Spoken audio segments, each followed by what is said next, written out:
ওই দুই আম্পায়ার বললো কেমনে যে ওই ভিতরে ইনজুরি হয়েছে? ঢাকা প্রিমিয়ার লিগে আম্পায়ারিংয়ের মান নিয়ে বিতর্কের জন্য শেষ নেই। ক্রিকেটার থেকে শুরু করে ক্লাব কর্তারাও সরাসরি আম্পায়ারদের দিকেই আঙ্গুল তোলেন। ম্যাচ পরিচালকদের সিদ্ধান্ত মাঠের পারফরমেন্সও প্রভাব রাখে। প্রশ্ন হচ্ছে, মাঠের আম্পায়ারদের সিদ্ধান্ত নেওয়ার ক্ষেত্রে মাঠের বাইরের কোনো শক্তি প্রভাব রাখে কি? আমার আম্পায়ারিং ক্যারিয়ারে আমি কখনো কোনো ক্লাব অফিসিয়ালস, কোনো বোর্ড কর্মকর্তা, কোনো কারো কাছ থেকেই আমি কোনো রকম প্রেশার পাইনি। হয়তো বা আমাকে ম্যাচ দেয়নি, নয়তো বা আমাকে ম্যাচ দিলে আমার কাছে কোনো ফোন বা আমাকে কোনো রিকোয়েস্ট আমার কাছে কোনো আসেনি। সো আমি যখন পাইনি তখন আমি কখনোই বলবো না প্রেশার আছে কি নাই।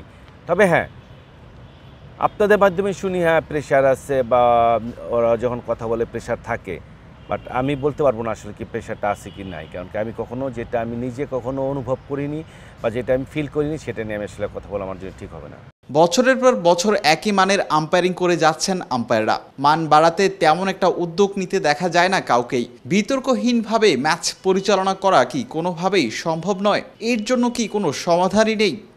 সব কিছু তো সমাধান আছে, বাট এটা এড়িয়ে যেতে বা সমাধান বের করতে আপনার হিউজ একটা আপনার একটা কী বলে ওটাকে একটা ব্যবস্থা নিতে হবে। লাইক আপনার টেলিভাইজ ম্যাচ করতে হবে, আমাদের মানসিকতা চেঞ্জ করতে হবে, প্লেয়ারদের মানসিকতা চেঞ্জ করতে হবে। সব কিছু আপনার চেঞ্জের ব্যাপার আছে। যেমন এখন আপনি অনেক দিন একটা ট্রেডিশন আপনি ভাঙতে পারবেন না একদিনে। কারণ আমরা যখন ক্রিকেট খেলেছি, আমরা অনেক সময় ক্লাব অফিসিয়ালদের ভয়ে বা নিজে পারফরমেন্স করার ভয়ে আমরা অনেক সময় আম্পায়ারদের উপর দোষ চাপিয়ে দিয়েছি। অনেক সময় আম্পায়াররা ইচ্ছাকৃত অনিচ্ছাকৃত ভুল করেছে।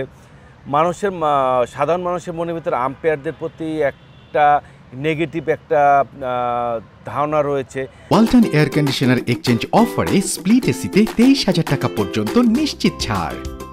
আপনি যদি লাস্ট 2-1 বছর না ধরেন, তার আগে মিডিয়ার মাধ্যমে যে যত রিপোর্ট আসছে আম্পায়ারদের প্রতি, সবই কিন্তু নেতিবাচক রিপোর্ট আসছে। এখন আমাদের অনেক ইতিবাচক আসছে। সো এগুলো সব কিছু চেঞ্জ করতে হবে। এগুলো চেঞ্জ করতে হয় সপ্তাহে অনেক সময়ের ব্যাপার। কারণ এই মুহূর্তে আমাদের বাংলাদেশে টেলিভাইজ ম্যাচ টোটাল করাবেই ডিফিকাল্ট। তবে হ্যাঁ, আমাদের এখন যদি আপনারা মিডিয়াতে আছেন, এখন সবচেয়ে বেশি আমাদের একটা জিনিস, আমাদের লাইন ডিসিশনগুলো আমাদের একটু অনেক সময় আমাদের বিতর্কের সৃষ্টি করে।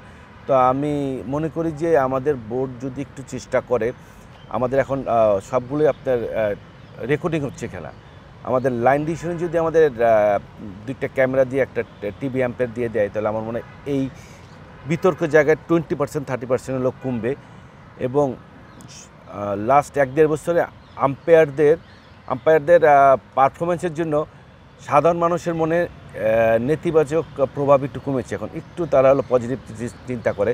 সো এইভাবে যদি চলতে থাকে, আমার মনে হয় সুদূর ভবিষ্যতে আম্পায়ারদের নিয়ে সমালোচনার জায়গাটা অনেক কম থাকবে। বিলাল হোসাইন শিমুল, অলরাউন্ডার।